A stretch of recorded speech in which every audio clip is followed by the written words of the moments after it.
सभी को नमस्कार। पिछले वीडियो में हमने स्कंदगुप्त नाटक के नायक स्कंदगुप्त व देवसेना की चरित्र की विशेषताओं के बारे में पढ़ा था। आज के वीडियो में हम बंधु वर्मा के चरित्र की विशेषताओं के बारे में पढ़ेंगे। बंधु वर्मा के चरित्र की विशेषताएं निम्न प्रकार हैं। मालव का राजा और मगध का सामंत मित्र है। उसमें उदारता, त्याग और वीरता की भावना विद्यमान है। उसका व्यक्तित्व गंभीर और शालीन है। कर्तव्य निष्ठा की भावना विद्यमान है। कृतज्ञता की भावना है और दूरदर्शिता से परिपूर्ण है। उत्साही और आशावादी है और कर्मठता की भावना उसमें विद्यमान है। बंधु वर्मा उन पात्रों में है जिसका संबंध कथानक के बीच से ही आरंभ होता है और कुछ काल तक योगवाही रूप में चलकर समाप्त हो जाता है। यूँ तो ऐसे पात्रों को प्रमुख स्थान नहीं मिलता, पर बंधु वर्मा में एक विशेषता है। उसके युद्ध में प्राण विसर्जन कर देने के उपरांत भी उसकी शक्ति और प्रभाव जीवित बने रहते हैं। उसकी समाप्ति तो वस्तुतः उसी समय होती है जब उसके सहयोगी उस लक्ष्य की प्राप्ति कर लेते हैं जिसके लिए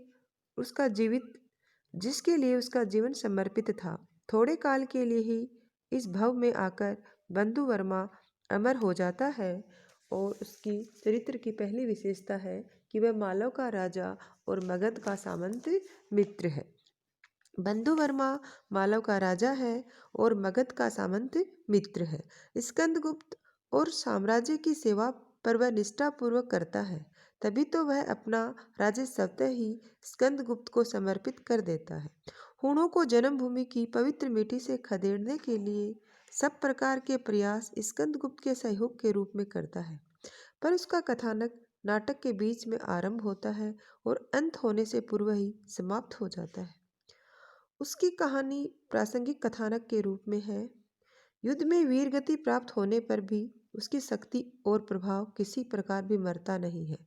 उसके प्रभाव का विस्तार तो वहाँ तक है जहाँ तक कि उसके सहयोगी उस लक्ष्य को प्राप्त नहीं कर लेते जिसके लिए उसने प्राण तक विसर्जित किए हैं। वह है देश से शत्रुओं को खदेड़कर बाहर निकालना, तत्पश्चात निस्वार्थ भाव से साम्राज्य की सेवा करना। इस पवित्र भाव के कारण ही तो बंधु वर्मा अमर हो जाता है। उसके व्यक्तित्व की दूसरी विशेषता है उदारता, त्याग और वीरता। नाटक के वस्तु विनाश में उसकी चरितावली का एक चमत्कार है। उसकी उदारता और त्याग विशेष प्रकार के हैं। वह फल प्राप्ति के प्रसाद की दृढ़ नींव बन जाता है और उसकी छात्र भावना का उज्जवल स्वरूप दिखाई पड़ता है। उसके चरित्र की तीसरी विशेषता है गंभीर और शालीन। बंधु वर्मा का प्रथम परिचय नाटक में पाठकों को अधिक आकर्षित नहीं करता, क्योंकि उस समय वह अपने राज्य की रक्षा के लिए युवराज स्कंद से सहायता मांगता है और उचित अवसर पर स्कंद की सहायता मिलने में विलंब होता है। तब वह अपनी पत्नी से कहता है, प्रिय, अभी तक युवराज का कोई संदेश नहीं मिला। संभवतः शक और हूणों को सम्मिलित वाहिनी से आज दुर्ग की रक्षा नहीं कर सकूंगा। इसके उत्तर में उसकी पत्नी जयमाला उत्साहवर्धक उपदेश देती है, नाथ, तब क्या मुझे स्कंदगुप्त का अभिनय करना होगा?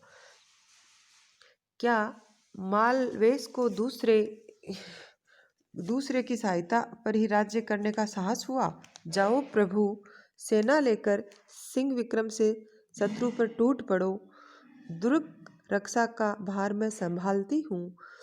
उस कथोपकथन से ऐसा प्रतीत होता है कि मानो पत्नी उसका उपहास करती है। इससे पत्नी का चरित्र ऊंचा और बंधु वर्मा का चरित्र निर्बल सा दिखलाई देता है।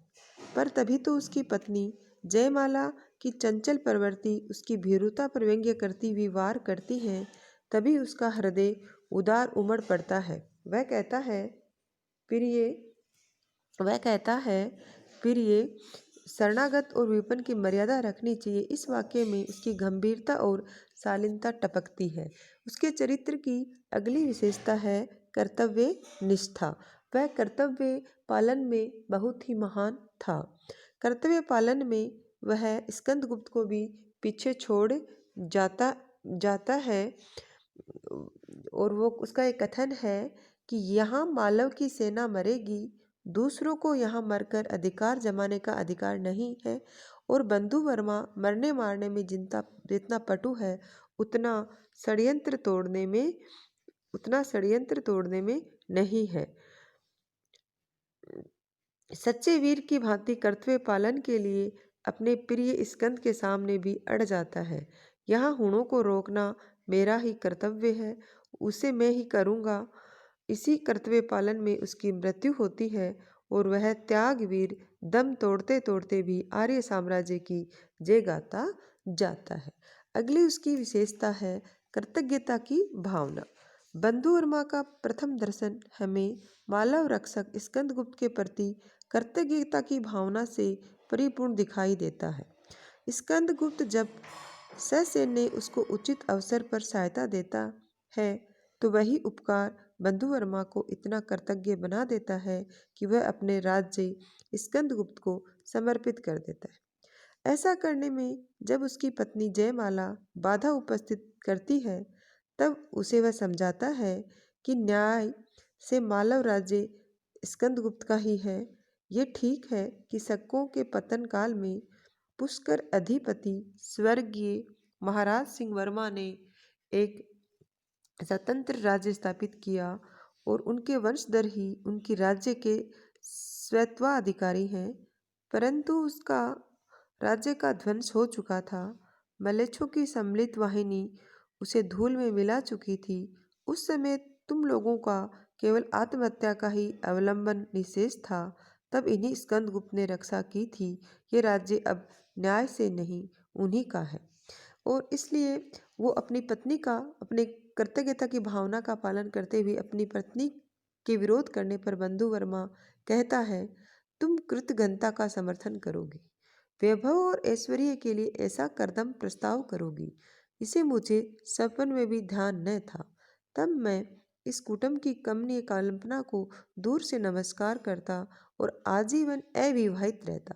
क्षत्रिय जो केवल खड़ग का अवलंब रखने वाले हैं, सैनिक हैं, उन्हें विलास की सामग्रियों का लोभ नहीं रहता। सिंहासन पर मुलायम गद्दों पर लेटने के लिए या आक्रमणीयता और शरीर पोषण के लिए क्षत्रियों ने लोहे को अपना आभूषण नहीं बनाया। फिर वह अपनी पत्नी से कहता है, अपने छत धर्म का परिपालन करने के लिए वह अपनी पत्नी से कहता है, ठहरो जयमाला, इस क्षुद्र ममत्व ने हमको दुष्ट भावना की ओर प्रेरित किया, इसी से हम स्वार्थ का समर्थन करते हैं। इसे छोड़ दो जयमाला, इसके वशीभूत होकर हम अत्यंत पवित्र वस्तुओं से दूर हो जाते हैं। बलिदान करने के योग्य वह नहीं जिसने अपना आपा नहीं खोया। अब उनकी अगली विशेषता है कि वो दूरदर्शिता से परिपूर्ण है। बंधु वर्मा का यह त्याग दूरदर्शिता से परिपूर्ण था, क्योंकि वह भारतीय संगठित शक्ति का अनुमान कर चुका था और उसी में देश का कल्याण उसे दिखाई दिया है। इन शब्दों में उसका मंतव्य प्रकट होता है। आर्यवर्त पर विपत्ति की परले मेघमाला घिर रही है। आर्य साम्राज्य के अंतर विरोध और दुर्बलता को आक्रमणकारी भली प्रकार जान गए हैं। शीघ्र ही विश्वव्यापी युद्ध की संभावना है। इसलिए ये मेरी ही सम्मति है कि साम्राज्य की सुव्यवस्था के लिए, आर्य राष्ट्र के त्राण के लिए युवराज उज्जैनी में रहें, इसी में सबका कल्याण है। आर्यावर्त का जीवन केवल स्कंदगुप्त के कल्याण से है और उज्जैनी में राज्याभिषेक का अनुष्ठान होगा। सम्राट होंगे स्कंदगुप्त। इस कथन में उसके त्याग और देशभक्ति का अनुकरणीय आदर्श देखने को मिलता है। तभी तो उसकी प्रशंसा में चक्रपालित शब्दों के में पाठक भी कह उठता है, धन्य वीर, तुमने क्षत्रिय का सिर ऊंचा किया, आज तुम महान हो, हम तुम्हारा अभिनंदन करते हैं। रण में, वन में, विपत्ति में हम सब सहभागी होंगे। धन्य तुम्हारी जननी, जिसने आर्य सम्राट का ऐसा सूर सैनिक उत्पन्न किया।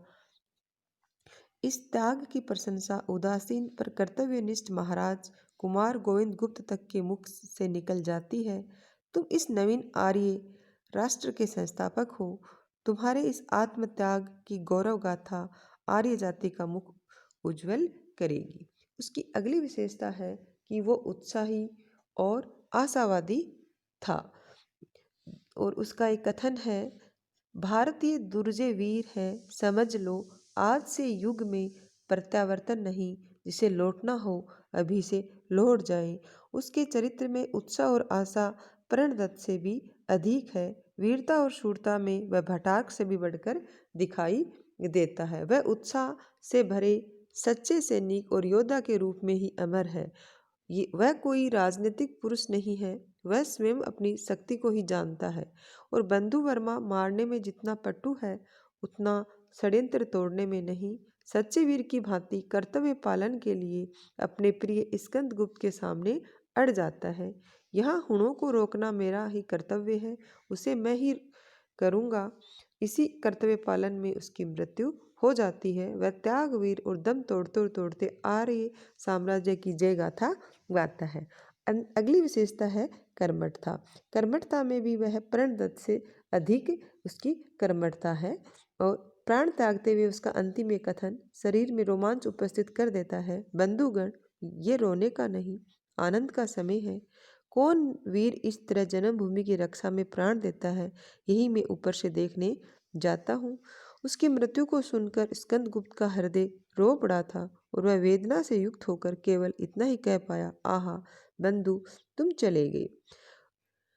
उपर्युक्त विवेचन के आधार पर कहा जा सकता है कि आलोचना नाटक का नायक स्कंदगुप्त है। उसके चरित्र में निस्वार्थ भाव से कर्तव्य कर्म करने की भावना, क्षमाशीलता, वीरता तो है ही, वह एक प्रेमी हृदय व्यक्ति भी है। उसमें सौंदर्य, शक्ति और शील, इन तीनों गुणों का सम्मिलित रूप देखा जा सकता है। लेकिन नाटक का बंधु वर्मा भी एक अमर पात्र है। उसके चरित्र की वीरता, धीरता, साहस, दृढ़ता और कर्तव्य निष्ठा व त्याग की भावनाएं पाठकों और प्रेक्षकों को के हृदय में अपना प्रभाव जमाने में पर्याप्त सक्षम रही हैं। इस प्रकार हमने बंधु वर्मा के चरित्र की विशेषताओं को पढ़ लिया है।